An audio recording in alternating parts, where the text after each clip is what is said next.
All right, as G7 leaders meet in Germany, they said that they are committed to providing indefinite support to Ukraine for its defense against Russian invasion.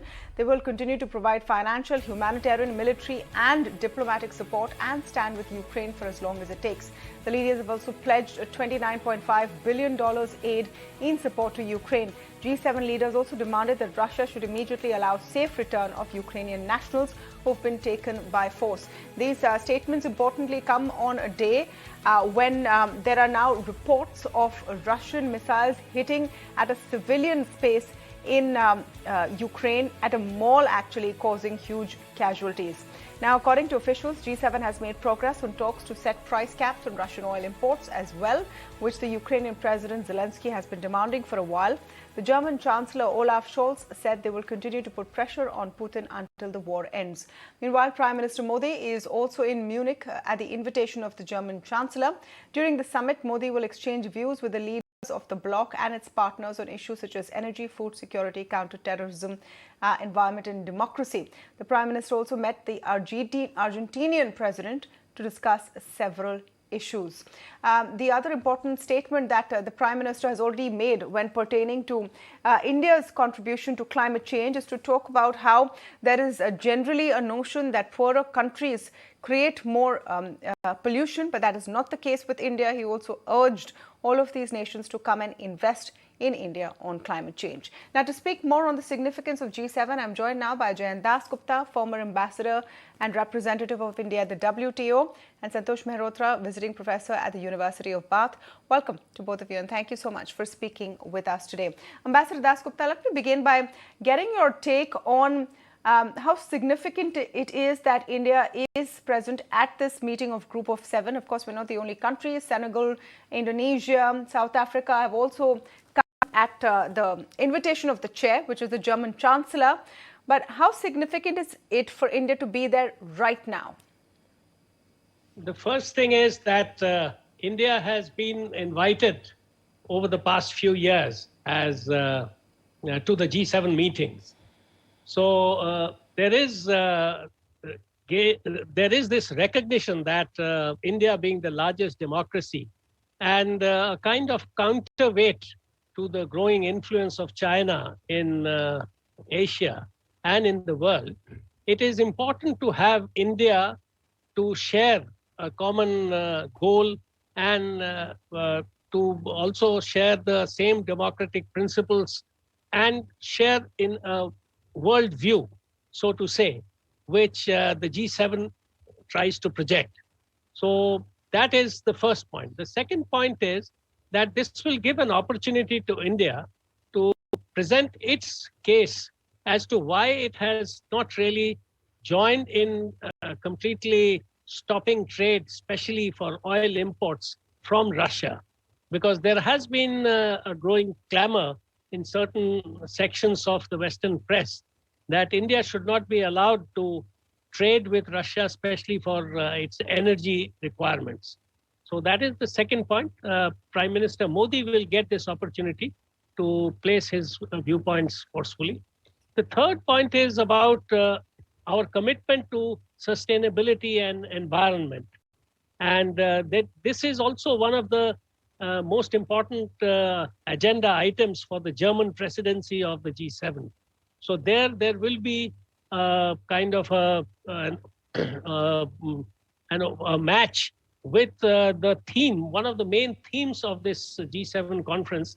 And there would be, I think, some talks sidelines, especially when Prime Minister Modi meets with the other heads of state on a one-to-one basis, about the $100 billion fund, which had been agreed upon in Paris, and which is important for taking the world together to combat the environmental crisis that is looming large on the horizon with every passing year. So this is the third point. The fourth point is that I'll come back to you, sir. I'll come back to you, sir. Yeah. I'll come back to you, sir, so we can keep the conversation moving. You know, even as we talk about the significance of India's presence at the G7, Professor Mehrotra, I think we need to explain to viewers why G7 matters and does it still matter as much? Two of the nations with the largest populations, India and China, are not member states of G7. It is a clutch of highly industrialized nations. And do they play as big a role even today?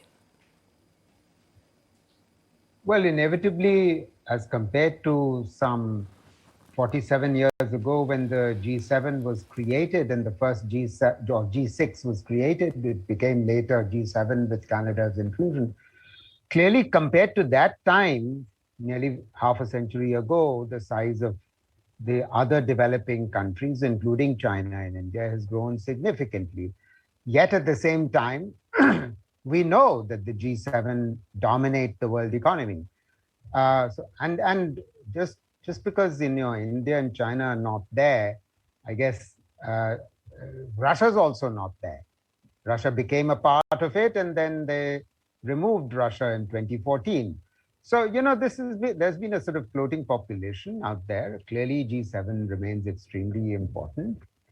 And I assume that the reason, in our case, we were invited along with 4 other members of the emerging market economies who are all mostly members of the G20, that's Argentina, Indonesia, Senegal, and South Africa, probably because the G7 would like to bring India around to its position towards the Ukraine-Russia war. So I think that's perhaps the main reason. I guess the Indian position is fairly clear. I'm hopeful, as to follow up on what Mr. Dasgupta was saying about the $100 billion fund. I think the real big issue from our perspective in our conversation with G7 some leaders should be the $100 billion fund, because the fund has barely been created. The G7 countries have not been coming good on it, and it's absolutely critical for our needs. We know how much more we are suffering from climate change as compared to the more industrialized countries. Secondly, they also have a much greater capacity to deal with climate change than most developing countries do. And at the same time, we are suffering much more, and our agriculture is suffering much more. So. But, Ambassador Dasgupta, let's talk about the reality check on that $100 billion fund and anyone funding anything on climate change. The hard truth is that we've probably moved 2 steps backwards as humanity in a whole because of the Russia-Ukraine war.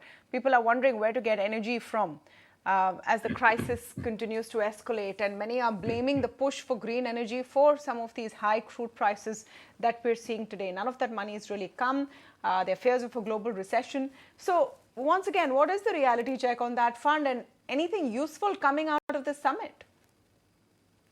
Actually, this would get discussed only in passing. This is not one of the major points of discussion which had been listed out in the beginning. But this is very important if the global community is to get together and tackle the crisis, the environmental crisis. And from what we have heard and learned is that the Western countries which had promised mainly to contribute to this $100 billion fund, they have been lacking, and as Professor Mehrotra has also mentioned. So this is one aspect. The second aspect is transfer of technology is extremely important, especially from the point of view of developing countries and the LDCs. If they are to contribute their share to fighting climate change. And transfer of technology, the debate has shifted in the past 10 years or so, because the US has been saying that transfer of technology is not something which the governments should consider getting into. It is between a private company which owns the technology, the patent right, for instance, and another government which wants to buy it. So they are keeping a distance and drawing away from this whole debate about transfer of technology and the government's the responsibilities, especially of the Western countries, towards this. So this is another problem. All right, we'll leave it there. But thank you so much, Professor Mehrotra and Ambassador Dasgupta, for joining us on the show today. Pleasure. And the big